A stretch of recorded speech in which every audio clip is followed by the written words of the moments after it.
Magandang araw, sambayan ng Pilipino. Magandang araw, mga kababayan. Kasama niyo po ngayon si Ka Eric sa isa na namang episode ng ating balita at talakayan. Katatapos lamang ng mga buladas at diskarte na ginawa ni Ginoong Marcos Jr. sa harap ng Kongreso at sa harap ng mga mamamayan. Buladas talaga. Siyempre, mag-aabot na po sa isang taon mahigit na na-identify si Marcos Jr. at si Martin Romualdez para antayin pa ng taong bayan kung sino ang mastermind. Totoo naman po ang sinasabi ni Ginoong Saldico because coming from his position na dati siyang naging tauhan ni Marcos at Romualdez para pamunuan at gamitin ang Committee on Appropriations sa loob halos ng 3 taon upang katayin ang budget 2023, 2024, and 2025, malinaw po na si Saldico ay galing sa inner sanctum. Ibig sabihin po, insider, deep inside, sa sindikato nila Marcos Jr. Kaya itong drama niya kahapon na masakit din para sa akin, pero kakasuhan na si dating speaker or ang dating speaker. Gimmick lang po yon, mga kababayan. Pang media. Kung baga, showbiz. Kasi hindi nga niya mapangalanan si Martin Romualdez. That's number 1. Number 2, yung mga alipores ng sindikato ni Martin Romualdez pumapalakpak sa harap niya. Which means, kilala niya at alam niya ang mga kumatay ng budget. Bakit ang mga iilan lang ang tinarget at nauna pa yung mga kumukontra at nagsisiwalat laban sa korupsyon at pandarambong kagaya nila Congressman Mike Defensor, Senator Marcoleta, Senator Jinggoy Estrada, na tumayo laban sa panggigipit at panulupil ni Marcos Jr. upang maibaon ang investigasyon at paglalantad ng totohanan sa flood control scam na umaabot na pala sa 1.9 trillion pesos. Tapos ipinagmayabang lang ni Marcos, naka-recover na daw ang gobyerno, nakapagpa-frozen ng 25 billion pesos na cash and assets at nakapagbalik na ng 800 million para sa National Treasury. Ang nawawalang pundo sa 2025 alone, humigit kumulang mga 500 billion pesos. Tapos nakapagbalik lang ng 800 million. Wala pa nga yun sa 3% mga kababayan. O wala pa nga 2% yan sa 2025 budget alone. And besides, binuladas niya lang tayo ng kung ano-anong mga promesa na 4 na taon niya nang ginagawa, paulit-ulit, at maglilimang taon na siya, papasok next June, ay last 5 years na niya sa kapangyarihan, paulit-ulit ang mga promesa niya na walang nangyayari. Subalit, yung kanyang 100 billion pesos na insertions, hindi niya tinalakay, mga kababayan. Pa-systems loss, pa siya papalakpak. Matagal na po yan alam ng taong bayan at dapat nga tinanggal yan sa billing charges ng mga electric power companies, kagaya ng Meralco, sapagkat pandaraya yan. Kung nagkakaroon ng offload, peak load, at mga discrepancy sa pagtakbo ng kuryente nila, ng supply, hindi yan dapat kasalanan ng taong bayan at ng mga consumers. Pero tingnan natin kung anong gagawin ni Marcos Jr. dito, sapagkat matapos niya mag-SONA kahapon na buladas, tataas na naman ng 6 na piso sa loob ng 1 linggo, staggered ang presyo ng gasolina at presyo ng diesel, mga kababayan. O ayan. So, itong isa sa malaking buladas niya kung bakit tayo gumawa ng ganitong video analysis natin o reaksyon, ay itong malapit-lapit na daw mag-launch ng space rocket ang Pilipinas. Wow! Mga dike at mga flood control at breakwater sa mga nawasak na mga area na dinurubo at kinurakot ang proyekto, hindi mo nga maayos-ayos. Nalulubog ang maraming barangay sa Iloilo City dahil sa palpak at bulok na flood control projects. At ang itinuturo na iniimbestigahan, hindi man lang kinasuhan ng plunder, kundi multiple graft and corruption cases lang. Itong si Congressman Joang ng Uswag Wasaag Ilonggo Party List, mga kababayan. At itong si Jamjam Baronda, hindi rin po naisama sa investigasyon. No, sa kanya po itinuturo ng mayor ng Iloilo City ang naturang mga palpak at mga nakurakutan na flood control projects according to the public statements released by the Iloilo City Mayor sa persona ni Mayor Raisa Treñas. So malinaw po na mayroong problema dahil mahigit 40 na mga barangay sa Iloilo City, that's almost 30% mga kababayan, ang binaha ng malalim hanggang dibdib at ang pinakamababa hanggang baywang nung nakaraang 3 araw lamang mga kababayan.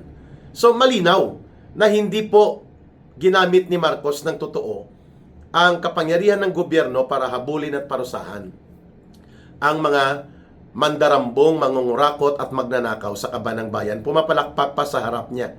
Kaya tama lamang po ang binanggit ng kanyang mismong kapatid na si Senadora Amy Marcos. Sabi ni Senator Amy Marcos, noong nakaraang taon, ang sabi ay mahiya naman kayo. Pero ngayong taon, naging walang hiya na sila. Correct. Tumpak Senator Amy Marcos. At yan ay pinapangunahan mismo ng kanyang kapatid. Ang pagiging walang hiya. Sapagkat kay Sandro Marcos alone, na anak ni Marcos Jr., itinuturo mismo ng mga Cabral files na nauna nang lumabas at mismo ng mga former Marines na naging detailed security kay Saldico and even Saldico himself at ang mga Diskaya couple at pati si Governor Chavit Singson. Itinuturo na itong si Sandro Marcos ay mayroon pong almost mga 31 billion pesos sa loob ng 3 taon na mga insertions at flood control na hindi po makikita o wala man lang totoong proyekto na naganap sa Ilocos Norte. At syempre, sino pa ba ang kasabwat dyan? Hindi lang naman yan si Sandro Marcos. Syempre, kasabwat si Marcos Sr. Si Marcos Jr. Kaya nga, like father, like son, like grandson. In the genetics na talaga, no? Genetically, magnanakaw. Yun pong tawag sa genes na talaga, no? Mabutit hindi ganon si Senator Amy Marcos kahit papano. At itong si Irene Marcos, no? Pero itong Bongbong Marcos Jr., kuwang-kuwa niya talagang diskarte ng tatay niya.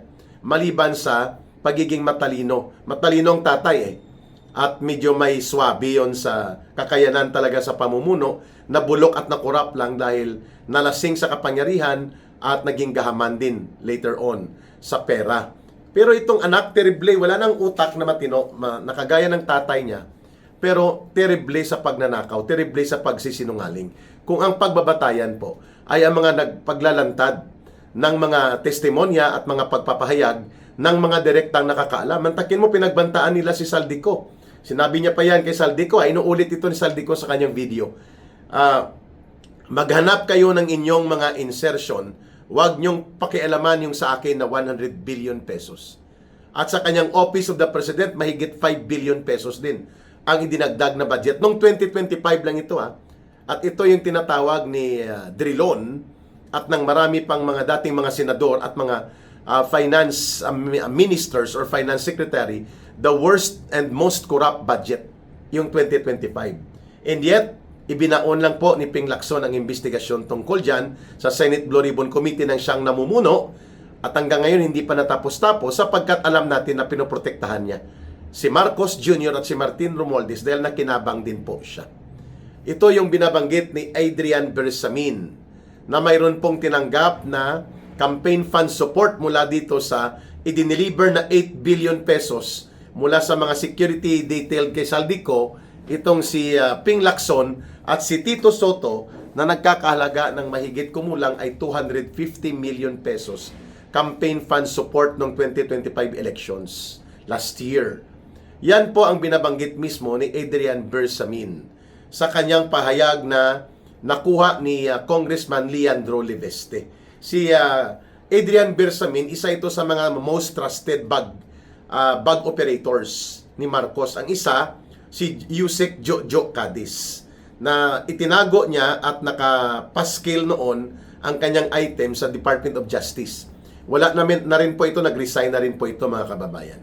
And din ito si Adrian Bersamin, under ito sa Office of the Executive Secretary, at the same time, chief ito ng Presidential Legislative Liaison Office.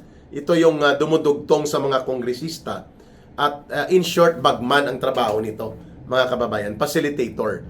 At may isang delivery nga na umabot na ng mga 8 billion pesos, lalo na nung panahon ng kampanya ng elections noong 2025. At kaya nga itinuro din yan si Ping Lacson at si Tito Soto na nakinabang. At syempre sila tulfo doon sa mga mali-maleta delivery na ito. At yan po ay ibinunyag mismo ng 18 former soldiers na naging security detail kay Saldico. At si Saldico mismo ang nagbunyag niyan. And there was a collection of information relayed to Congressman Leandro Liveste by Adrian Bersamin. Si Little Boy ang tawag sa kanya. Okay? Kasi maliit lang yata na mama ito si Yusek Adrian Bersamin. Ngayon, ito mga space rocket, mga systems laws, at kung ano-anong mga pabida ni Marcos Jr., bulatik na lang po yan kasi hindi niya maayos-ayos ang master plan for flood control and flood mitigation, and other environmental management component para sugpuin ang pagbabaha sa maraming mga highly urbanized areas and urban centers ng ating bansa. Ito po ay nakompleto, itong master plan for flood control, mitigation, and management noong panahon ni Pangulong Duterte. Ngunit tinulugan lang ito ni Ginoong Marcos. So ano po ang ipagmamayabang niya sa SONA? Wala. Kahit sampahan pa ng kaso si Martin Romualdez, which without, ang isasampa lang siguro nila multiple graft and corruption para makakapagpiyansa kasi magiging bailable yan. Compromise lang ba? For a show. Para lang maipakita sila. Pang showbiz nga ito drama nila. So tingnan natin kung isasampa nila ang multiple counts ng graft and corruption or plunder. Ang isasampa at makukulong si Martin Romualdez. Kasi kung multiple counts of graft and corruption lang, bailable po yon. Ibig sabihin po, inaariglo lang nila yon hanggang makatapos ng termino niya si Marcos. At kung hindi niya maipagtatagumpay ang maitim na balak na no elections, mananatili po si Romualdez na walang pananagutan. Diskarte na lang po yon sa Sandigan Bayan. Samantalang yung hindi mga nagnakaw, lumaban sa korupsyon at pandarambong, at kritiko sa kabulastugan at katarantaduhan ng gobyerno ni Marcos, kagaya ni Senator Marcoleta, at nanindigan din itong si Senator Jinggoy Estrada, and even si former Congressman Mike Defensor. Kami po na mga nagiging kritiko ng gobyerno na to, kinakasuhan, ikinukulong. Samantalang yung tunay na mga magnanakaw, pumapalakpak at kaharap ni Marcos Jr. kahapon. Tama yung sinabi ulit ni Senator Amy Marcos. Ano nang nangyari doon sa mahiya naman kayo? Parang sa taon na ito ay naging mga walang hiya na tayo. Okay din ang mga birada ni Manang Amy. Mga walang hiya na tayo. Or mga walang hiya na kayo. No? Kung tayo magsasabi niyan, kasama si Marcos, sila Romualdez. Second point ng ating balita at talakayan dito, hindi po niya tinalakay ang malubha na problema ng pagkalugmok ng agrikultura. Sa totoo lang po, nananatiling backward, non-industrial, underdeveloped, and non-mechanized ang ating agricultural sector. Kulang-kulang lang po sa 32% ang may access sa irigasyon na napapatubigan na mga lupaing natatamnan ng palay. Kulang-kulang lang po sa 27% ang mechanized sa ating mga sektor ng agrikultura. Karamihan sa agribusiness pa. Kaya naman nagiging net importer tayo ng bigas dahil ang lumang teknolohiya pa sa panahon pa ni Moses, yung kalabaw at araro, ay teknolohiya pa yan na na-discover sa panahon pa ng unang sibilisasyon nang nagbubuo pa ng agricultural, horticultural sector nila o lipunan noong panahon nila Moses at ng mga unang sibilisasyon sa ilog Yangtze, sa Nile River at sa ilog ng Babylonia, mga kababayan, o Mesopotamian River. So, nagpapakita po ito ng buladas ni Marcos sapagkat ultimo asin ini-import ng Pilipinas. 85 or 90% ng asin na requirement sa ating industriya, sa ating pagkain, at sa pang-araw-araw na gamit, ini-import natin. Pati gatas, mga kababayan. At mahigit kumulang 70% ng supply ng gatas imported. Samantalang malalawak po ang lupain na pwedeng gawing pastulan at upang magkaroon tayo ng sarili nating dairy products and production. Di ba, mga kababayan? So wala talaga ang agricultural sector natin na pag-iwanan na po ng ating mga karatig bansa na may nagkaroon lang sila ng kanilang sariling teknolohiya at kaalaman sa maunlad at siyentipiko na pagsasaka dahil nag-aral sila sa Pilipinas dito po sa International Rice Research Institute or IRI dyan sa may UP Los Baños.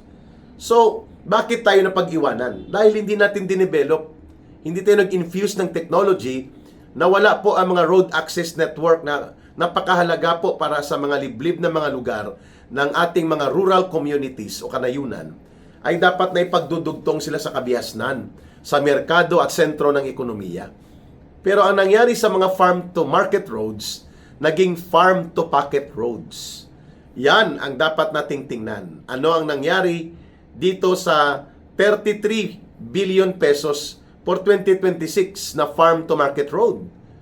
Naipatupad ba ito kay Marcos direct na yan sa Department of Agriculture?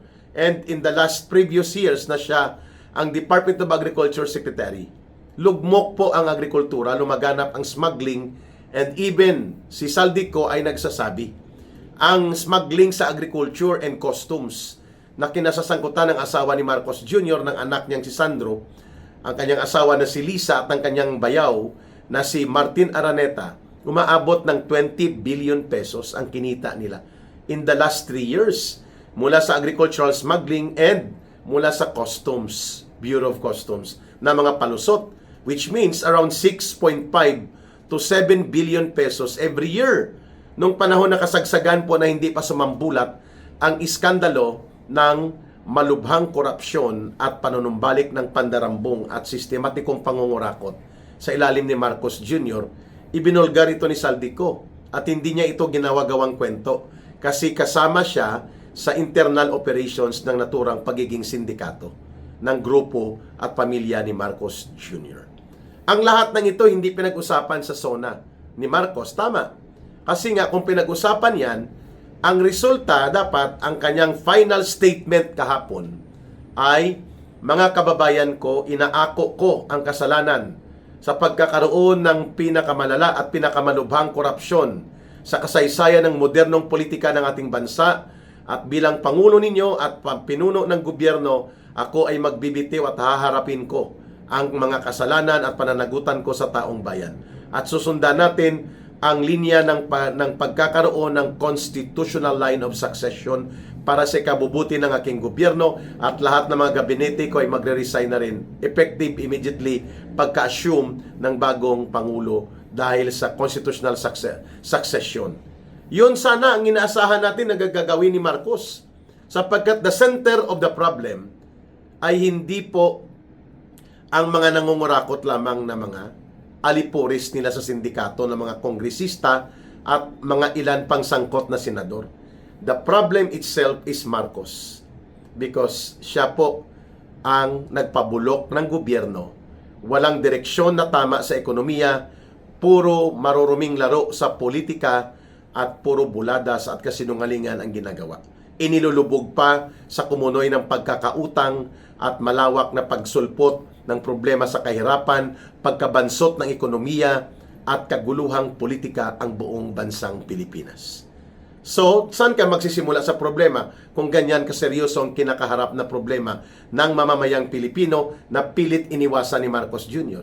Siyempre, sa paniningil, sa pinuno, who is none other than Marcos. Hindi lamang si Romualdez. Kasabwat po si Romualdez, pero ang pinuno ng katarantaduhan at pagnanakaw, panunumbalik ng pandarambong at pandurubo sa gobyerno, at kawalang tamang direksyon ng pamamahala, bumabalik po kay Marcos Jr. He should have been applauded well by the people. Pinalakpakan siya dapat ng tama kung yun po ang kanyang binanggit. Ang pagbibitiw sa kapangyarihan at pagharap sa pananagutan sa mga kapalpakan at kabulukan na ginawa ng kanyang administrasyon. Pero sabi ni Manang Amy Marcos, makakapal na ang mukha nila. Kaya ang panawagan na sa SONA, sa ikalima na SONA ni Marcos Jr. ay, mga walang hiya na tayo, hindi na mahiya kayo. Maraming salamat mga kababayan sa inyong panunood, pagsubaybay at pagtangkilik ng ating Ka Eric Celis YouTube channel, pag-share at pag-promote din ng ating videos at patuloy na pagtitiwala at pagmamahal sa advokasya at paninindigan na isinusulong po ni Ka Eric. Mabuhay po kayo, mahalin natin ang bansang Pilipinas. Walang ibang magmamahal nito, kundi tayo ring mga Pilipino.